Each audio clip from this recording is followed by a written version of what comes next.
মোহনবাগান যাকে চায় তাকে পায়, এটাই হচ্ছে ময়দানের প্রাচীন প্রবাদ। কথাটা আজ আবার সত্য প্রমাণিত হলো।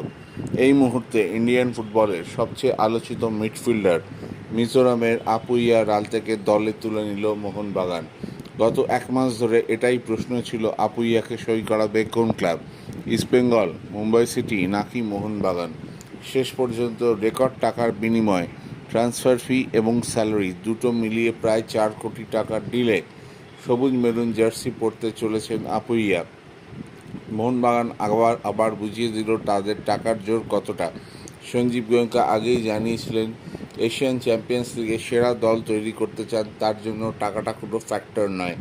আপুইয়াকে সবার থেকে তুলে নিয়ে সবুজ মেরুন জার্সি পরিয়ে নিজের কথার দাম রাখলেন তিনি এবং প্রমাণ করে দিলেন মোহনবাগান চাইলে ভারতের এমন কোনো ফুটবলার নেই যাকে সই